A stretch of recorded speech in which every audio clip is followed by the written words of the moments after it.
Hey guys, how is everyone doing today? It's Barb with Halfway to Sane. Hope you guys are all doing well today. If you're new here, welcome. I appreciate you being here. And if you've been here before, thanks for returning. Today, we are going to talk about the trial of Sarah Boone, the woman who locked her boyfriend in a suitcase and he ultimately died because of that. So I'm just going to go over that for you. I got a little bit information. And well, that's it. Let's get into it.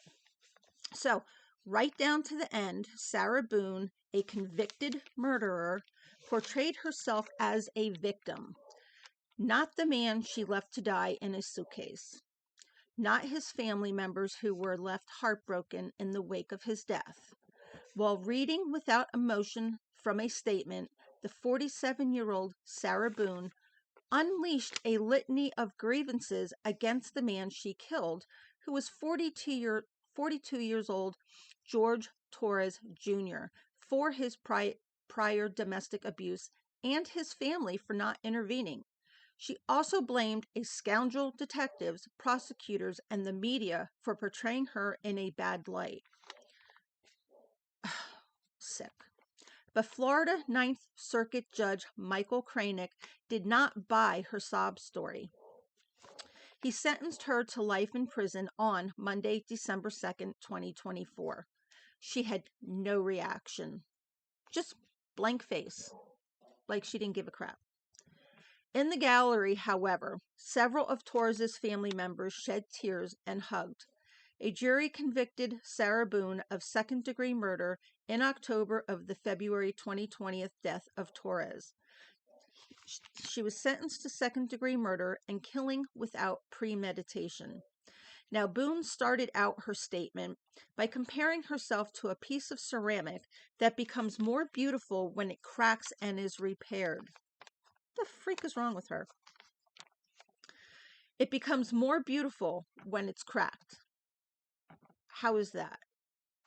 Anyway, she went on to forgive Torres for every time he slapped her, raped her, pulled, pushed, dragged, and humiliated her.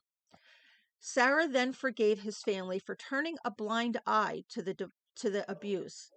As for the media, who made her look so bad, she said there was blood all over their hands and keyboards. She then forgave herself for not escaping her abusive situation permanently. She labeled herself as a survivor. I forgive myself for falling in love with a monster. Torres and Boone were drinking for much of February 23rd, 2020 at their home, and it was a suburb of Orlando where they lived. And at the end of the night, Torres wanted to play a game of hide and seek. He ended up getting himself into a suitcase and she zipped it up. If it was hide and seek, why was she helping him zip himself up in a suitcase? She would know where the hell he is. So it's not a game of hide and seek. He ended up getting himself into the suitcase. She zipped it up, but he couldn't get out. Jurors at the trial saw the videos she recorded on her phone of Sarah taunting Torres as he begged for her to let him out. He said, "I can't fucking breathe. Seriously." She responded with, "Yeah, that's what you do when you choke me." She went to bed that night and woke up to find Torres dead inside the suitcase the next morning. Well, what the hell did she think he was going to be alive all night? He said he couldn't breathe. Boone's defense claimed she was suffering from battered spout syndrome and feared he would attack her if she unzipped the suitcase. But prosecutors argued she was never in danger at any point. At her sentencing hearing, she apologized to Torres's family and insisted she still loved him. "Words do not describe my shame, and I don't know what else it is I can say to convey to the Torres family how this happened. The ifs, whys, hows really don't matter. It happened and I'm sorry. Prosecutors noted that she has never really taken responsibility for her actions. She's not the victim. The victim is Torres, and she could have prevented his death. Now, George Torres lived out his last nightmarish circumstance in that suitcase, begging to be let out for several minutes. There was ample time and opportunity over and over for her to do something different. His family was left devastated, and his sister, Victoria Torres, said that Sarah can rot in hell. I agree. Her brother's death has left such an impact on her that she can't even shut a suitcase all the way because it reminds her of his death. Sarah has caused a lifetime of pain, a lifetime of horrible images, and a lifetime of hearing my brother plead for his life. Plead for his life. Sarah, who was wearing a dark blazer and dark pants, she was described without much emotion through her testimony how the two had been drinking for much of the day in question, talking on the back porch, putting together a 1,000-piece puzzle, and completing art projects when Torres wanted to play a game of hide and seek by saying, "Tag, you're it." Well, first of all, I don't believe all these games took place that day. I don't believe that at all. She ran upstairs to hide in the shower, but Torres never came looking. As she walked downstairs, she saw Torres enter a large suitcase. Boone testified. She zipped him up as a joke. We were laughing about it, and it was just strange that he was so small enough to fit in there. Boone said she rolled the suitcase around the home, and at that time it was funny. We were joking and laughing about it, so she says. But then she decided it was time to teach Torres a lesson. Torres had previously been abusive towards Boone, sharing that he stabbed her in the leg with a steak knife, slamming her head against a metal door, and hitting her for several different incidences. Boone wanted to take the time to talk to him. She said, "I have the ability to speak to him in a manner I ordinarily would not have the ability to do." At this point, Torres began to struggle and breathe and started to beg her to let him out. She refused. Instead, she started mocking him and reminding him of the times he beat her up. And there was a video of the incident showed. Not on video, she claims, are Torres's threats that he was going to fucking end her when he got out of the suitcase. It got very heated very quickly, and Torres was able to get a hand out of the suitcase. Calling it a split-second reaction, Boone said she grabbed her son's baseball bat and hit his hand until she put it back. What kind of game was that? She wasn't playing any game. She knew exactly what she was doing. She said she left him in the suitcase because she was terrified he would get out and attack her. She testified she didn't think he would die and thought he would be able to get out on his own. So once upstairs, she fell asleep, and she awoke around 11 a.m. and went downstairs around 1 p.m. She was looking around for Torres, and she came across the suitcase. She remembered she left him in there, and she said, "I don't think I've ever experienced anything like that before. I guess I was aghast." She pulled Torres out. He was purple and gurgling. She said, "I immediately unzipped the suitcase and was like, 'George, George, George.'" She called her ex-husband, who told her to call 911. She wasn't smart enough to do that on her own. She had to call somebody else. And then her ex-husband she would call? Why would she call him? Torres was declared dead, and her defense attorney walked her through some of the previous incidences of abuse, showing jurors photos of her injuries as part of her battered spouse syndrome defense. I don't buy it.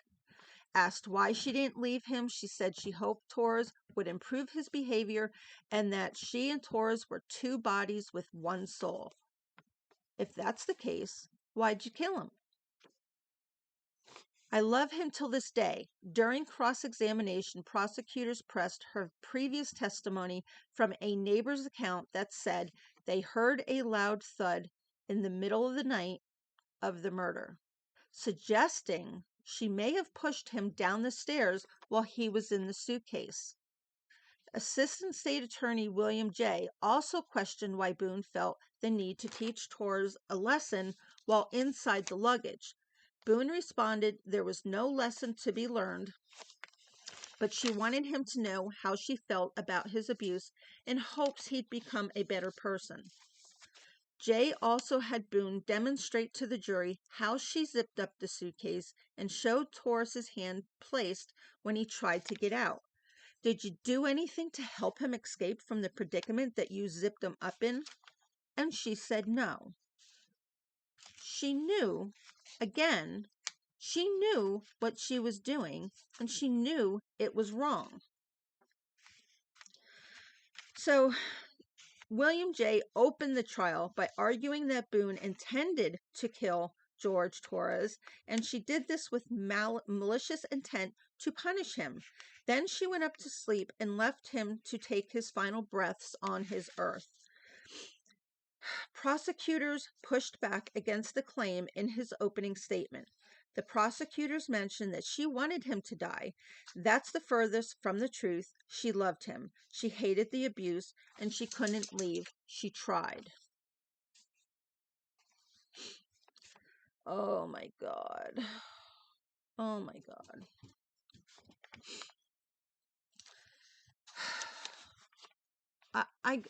Guys, I don't even know what to say.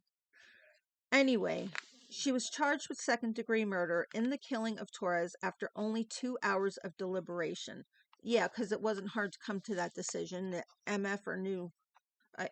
Anyway, second-degree murder is also defined as murder committed with malevolent intent, but without premeditation. I believe it was premeditated. I believe it was her idea for him to get into the suitcase. Nobody is going to willingly just get in a suitcase. She provoked it. Anyway, Sarah Boone's cellmate described her as a good person who helped her spiritually grow. 31-year-old Christina Penna told the court she had shared a cell with Boone for 3 years, and during that time, they became best friends. Christina said she helps everybody. She helped me a lot. She would come to me, talk to me, pick me up if I was down. She was a good person, and mistakes happen. Yes, they happen, but that wasn't a mistake. I don't believe them for one bit that that was a mistake. Sarah told the court just moments before she was sentenced to life without parole that her arrest and time in prison had been one of the greatest times of her life. She enjoyed prison. Who the hell enjoys prison? Everyone thought that this is one of the worst experiences of my life, and it's actually been one of my greatest. If I were not beaten to death, I was going to work myself to death on the outside. And I never had time to get back into my Bible and to pray to be with the Lord. And being incarcerated, I had time to get closer to God and to reacquaint myself with Him. She pleaded for forgiveness from the entire planet. No. She said, "Forgive me, George. Forgive me, Torres family. Forgive me, Judge Cranick. To the entire planet, please forgive me. My apology is profuse and ceaseless. This tragedy was not intentioned. I did not mean for this to happen." And she criticized George's family for turning a blind eye to her abuse before the murder during her final state. She also forgave the Torres family and his mother and father, foremost, also his 2 ex-wives, and she tried kicking him out 6 or 7 times.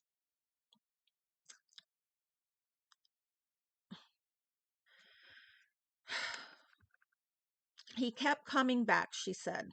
She changed the locks. He kept coming back.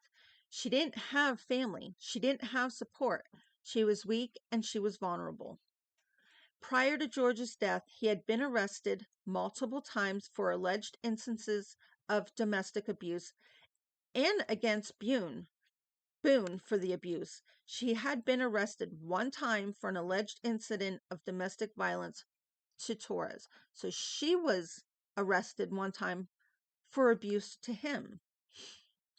She also had been arrested for battery and strangulation against Torres in July 2018 when both Boone and Torres were arrested. However, her charge in that case was dismissed. Torres had been arrested 4 times for the alleged battery against Boone, and Boone bailed him out each time he was arrested. Now, Torres' sister Victoria told the court that Sarah deserves to rot in jail for murdering her brother. She caused a lifetime of pain and a lifetime of horrible images, a lifetime of hearing my brother George plead for his life. In an emotional statement, Blanca Torres said that she doesn't hate her son's killer. How do people not hate the person who killed your loved one? You didn't forgive him. She wanted to tell Sarah, I don't hate you for what she did. She said she felt blessed to have raised George. I was blessed. She ain't going to be blessed like me because I have my son. I raised him and I have his children, my granddaughter and my grandson, and she ain't going to be able to have that.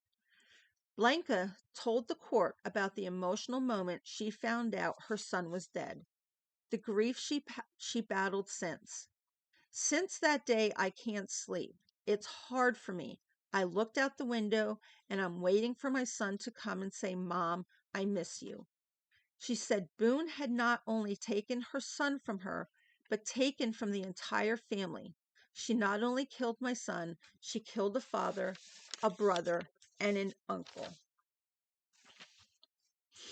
Oh boy.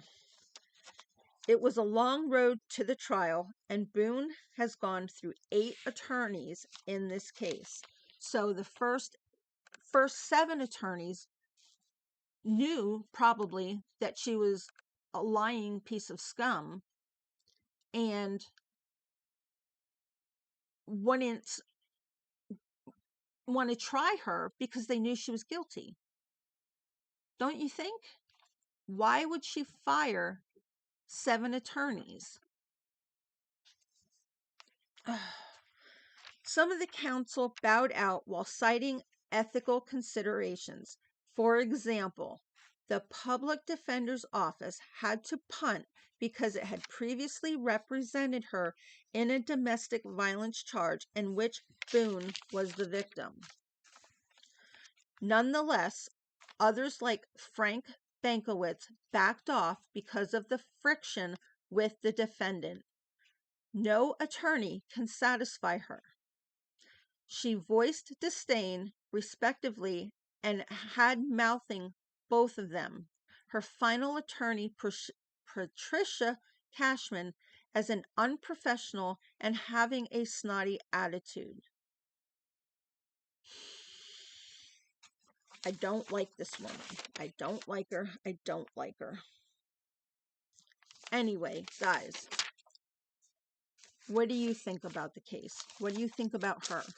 Do you believe it was an accident? Or do you believe she did this intentionally? Do you think she thought beforehand and talked him into getting into that suitcase? Because that's what I believe. That's my opinion. I'd like to know your opinion. Go ahead, leave your comments down below. Leave some questions or leave some ideas of different cases that you'd like to hear. Do me a favor, if you haven't already done so, please subscribe to my channel, hit that thumbs up button and that notification bell so you know the next time I upload a video. Until next time, peace, guys.